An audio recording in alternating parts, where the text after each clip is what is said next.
Hey, so it is December 29th, 2014, and I have been trying to get through Dealing with Dragons by Patricia C. Reed since August.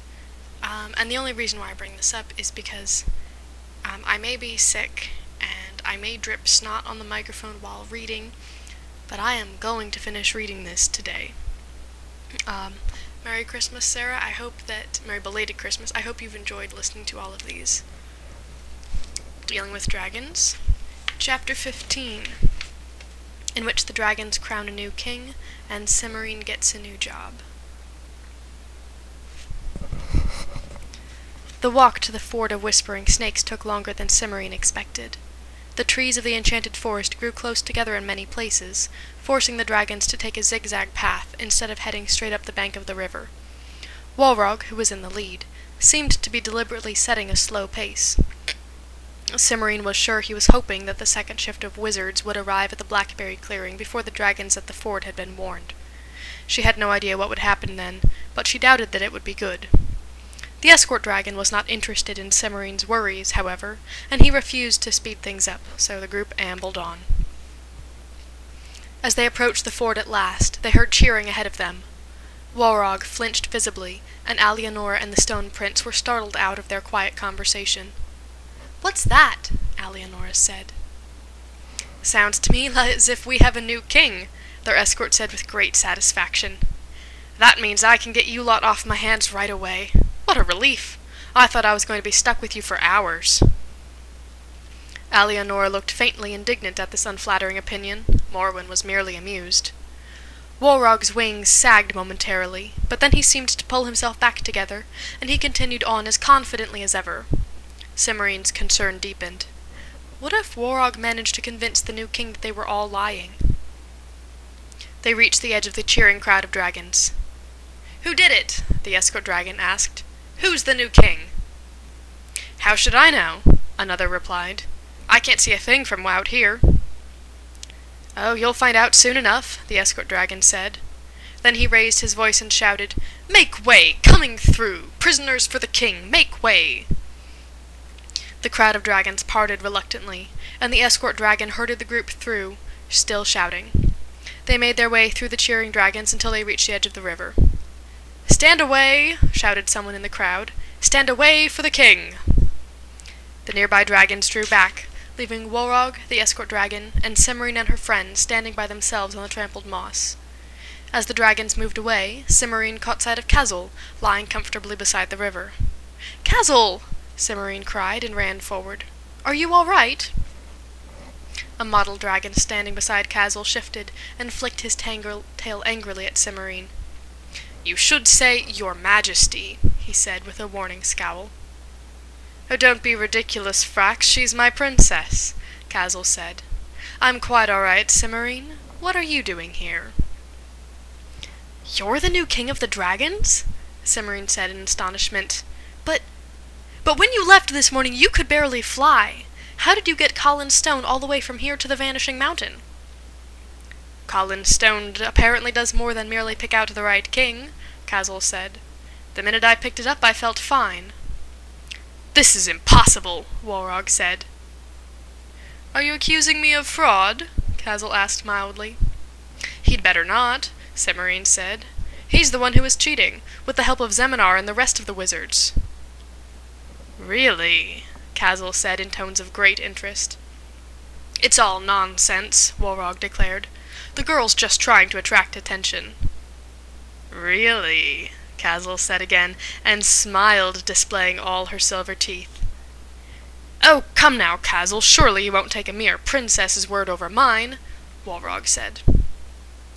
"Well, that depends entirely on what she says. Tell us about it, princess," Kazul commanded. So Cimorene told them. She brought the Stone Prince forward to explain what he had overheard the wizards and Walrog discussing in the banquet hall, and she made Alienor tell everyone about melting wizards with wash water and lemon juice. She told about getting to the Ford of Whispering Snakes on the first feather and being unable to convince any of the dragons to listen to her. She told about going to Morwen's house to find out where the wizards were, and about using the last feather to get to the wizards and melt them. She described Zeminar's unexpected appearance and subsequent melting, and the way Morwen had broken the wizard's spell, and she finished with an account of Warog's futile attack. "And then he landed," Cimorene waved in the direction of the escort dragon, "and decided to bring us all back here, and I think somebody ought to go back to that clearing where the blackberries are before the next batch of wizards arrives. I don't know what they'll do when they find out what's happened, but—" "Yes, I see," said Kazal. She turned to a pale green dragon beside her. "Take 5 or 6 of the younger dragons, the ones who've been talking about starting a wizard hunt, and go have a look at this blackberry clearing." "Yes, your majesty," said the pale dragon with a fierce grin. "Surely you don't believe this," Warog said. Kazal stared at Warog without saying anything, and the dragons around the edge of the circle rattled their scales. Your majesty," Warog added hastily. "Why should I disbelieve it?" Kazal said, still watching Warog. The whole thing is preposterous," Warog said. "How could wizards do anything to affect Colin's stone? Your majesty." Kazal looked at Cimorene. "I'm sorry, Kazal," Cimorene said, shaking her head. "I know what the wizards were trying to do, but I don't have the slightest idea how they were doing it."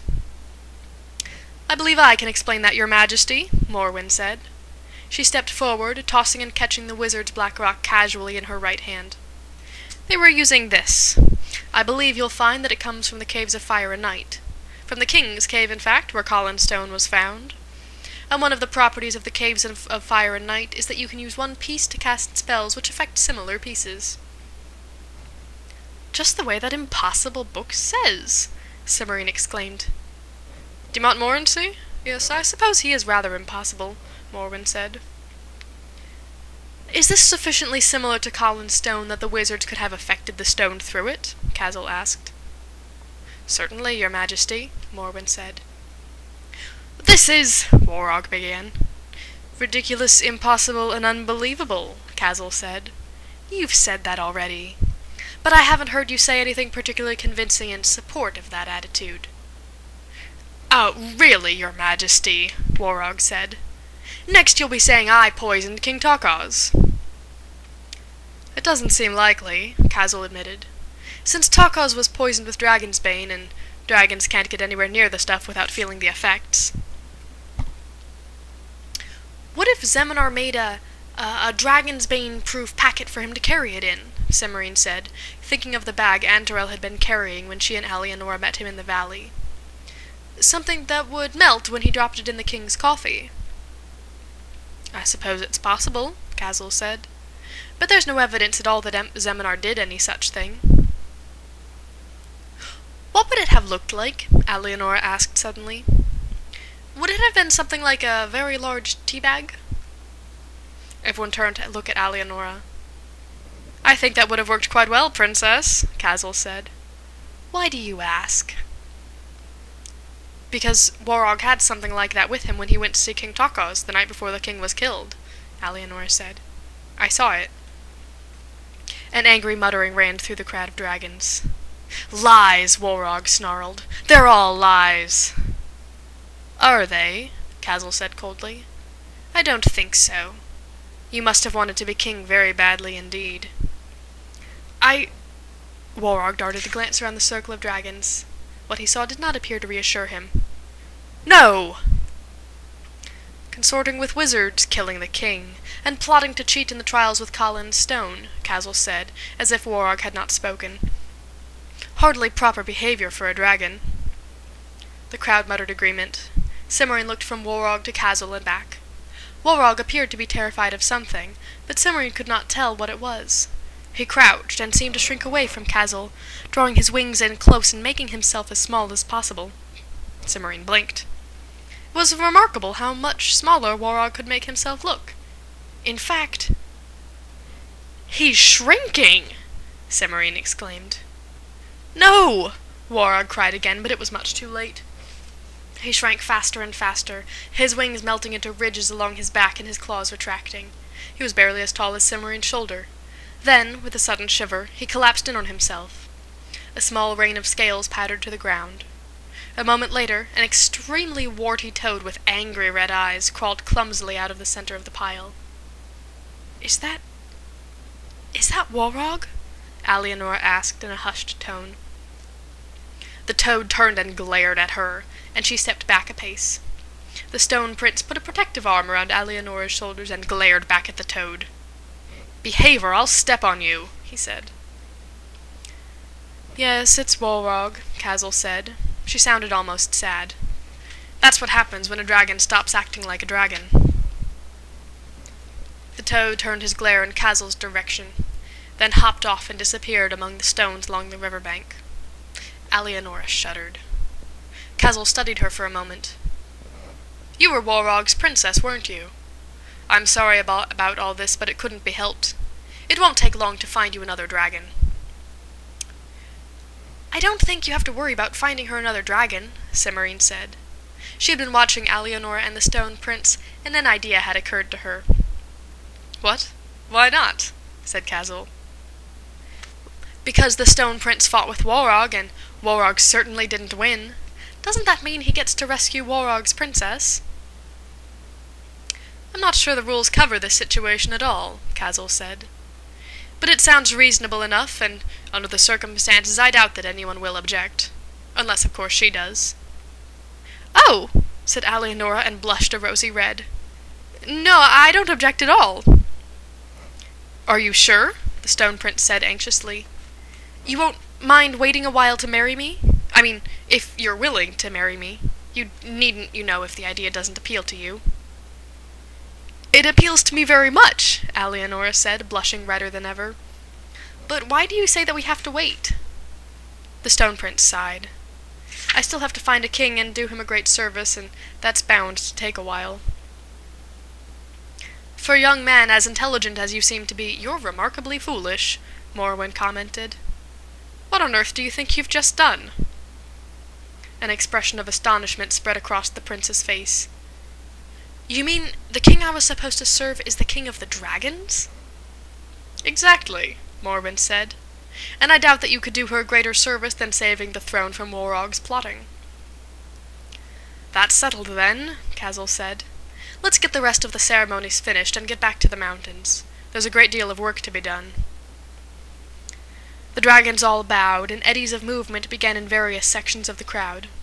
Shortly, 2 dragons came forward carrying Colin's stone. It looked like a long black log, about 3 times as thick as Cimorene's waist and twice as tall as she was. The dragons laid it in front of Kazel and backed away. Another dragon appeared, holding a large circlet made of iron, with 6 spikes poking upward at intervals around the rim. Kazel set her front feet on the black stone, and the dragon set the circlet on her head. The crowd of dragons began cheering again, and after a few minutes they began forming a line to congratulate their new king and present their coronation gifts. Other dragons set up large tubs of wine and platters of meat and cheese, which were quickly surrounded.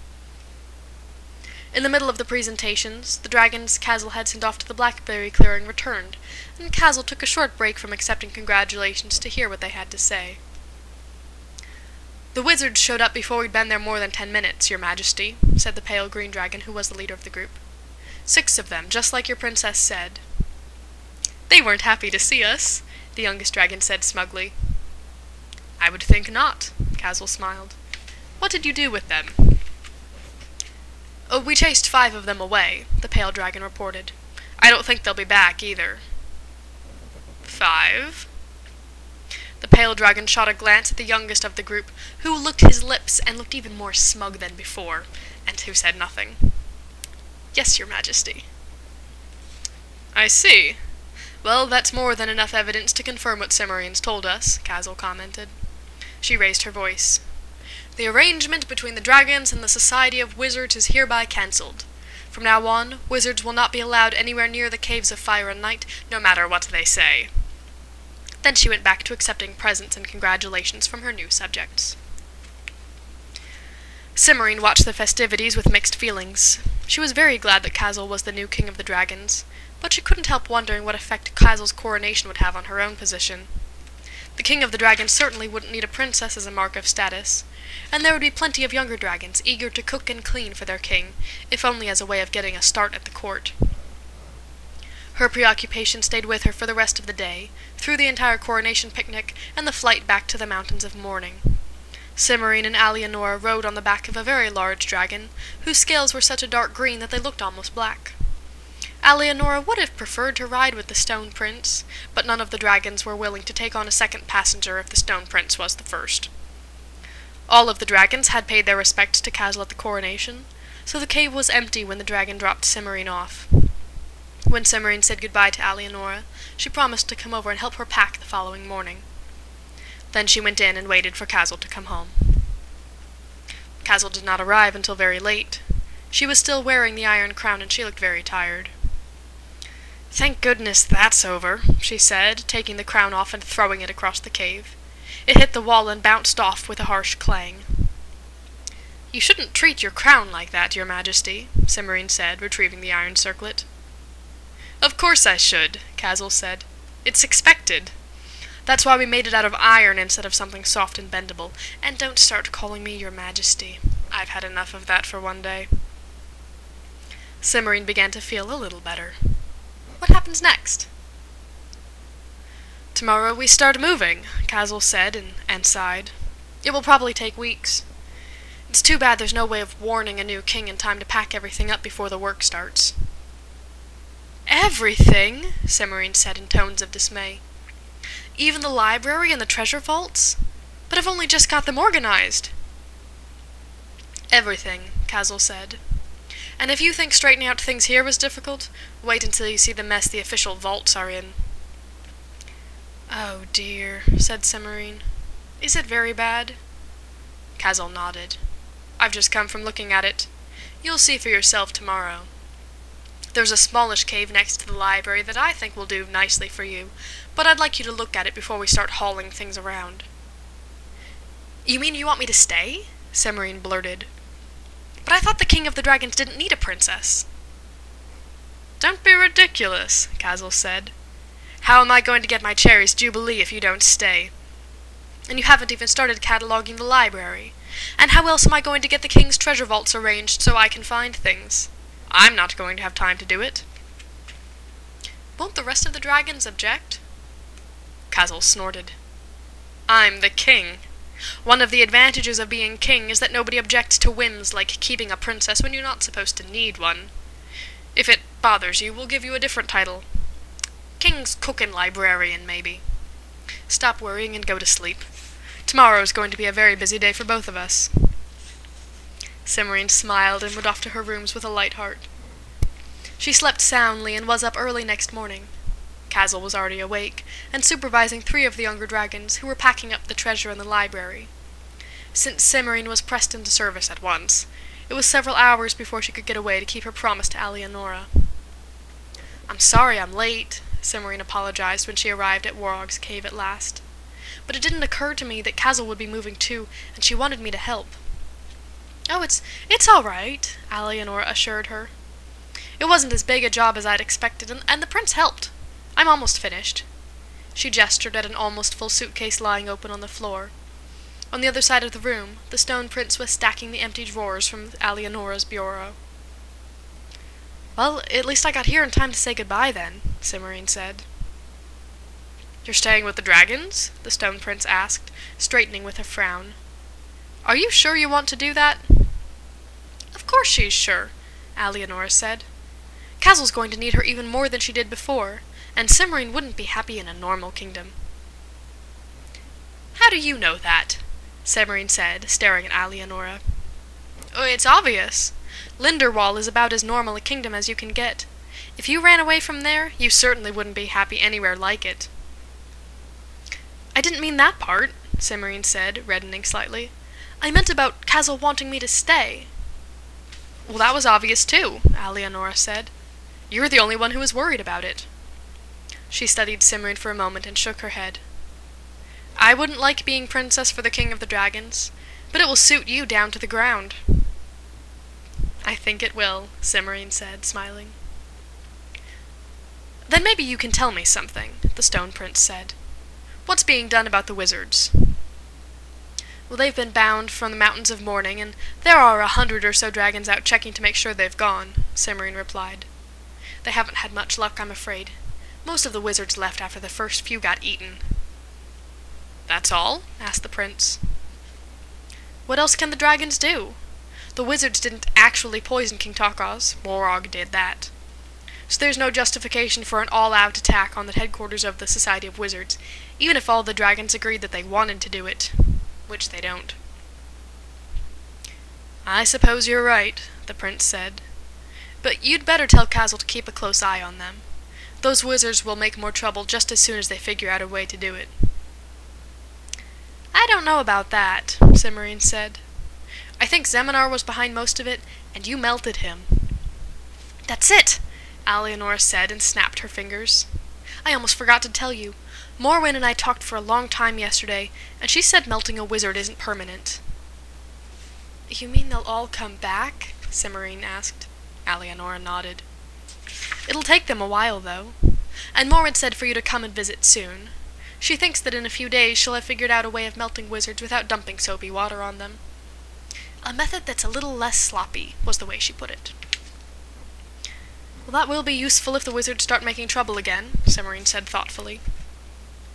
Is this everything, Alienora? The Stone Prince asked, gesturing at the suitcase. Oh yes, I think so. Alienora pulled the top of the suitcase over, and the Stone Prince set one foot very gently in the middle of it, and pushed until the latch clicked. Where are you going first? Cimorene asked. His kingdom or yours? Neither, Alienora said, smiling. We're going to Morwen's. She said she could change him back from stone to normal. We asked Kazel last night if we could go out through the caves of fire and night, and she said yes, so...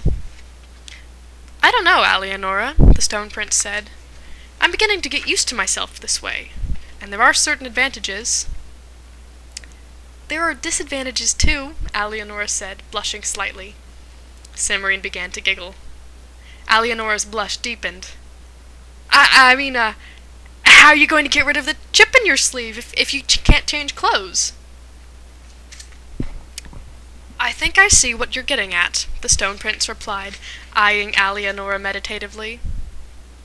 And you're quite right. There's no comparison. We had better see Morwen as quickly as possible. Alienora and Cimorene looked at each other and burst into unstoppable giggles. The Stone Prince blinked at them. It's not funny, he said indignantly, which only made them giggle harder. Shaking his head, he waited for them to stop, then picked up Alienora's suitcase. Shall we go? Cimorene walked with them to the iron gate that led into the caves of fire and night. A purplish dragon was waiting to guide them through the caves. Kazel was taking no chances on Alienora and the Stone Prince getting lost. Cimorene hugged them both and wished them a safe journey. And I hope you both live happily ever after. I hope you do too, Alienora called back, as she and the Stone Prince followed the dragon through the gate.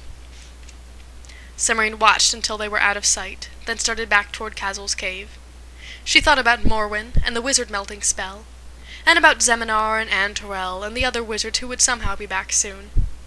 She thought about Kazel and about straightening out the treasure vaults that belonged to the King of the Dragons, and about all the hundreds of books in the King's library, and of all the problems that the King of the Dragons would have to deal with. She thought about Alienora's last words and smiled. Happily ever after. Cimorene wasn't sure about that, though she was certainly hoping to enjoy herself. She was positive, however, that life with the dragons would be interesting and busy, and in Cimorene's opinion, that would go a long way toward making her happy. Happily ever after. I don't think it's quite what you meant, Alienora, Cimorene murmured to the empty tunnel. But one way or another, I rather think I will. The end. Thank you for listening.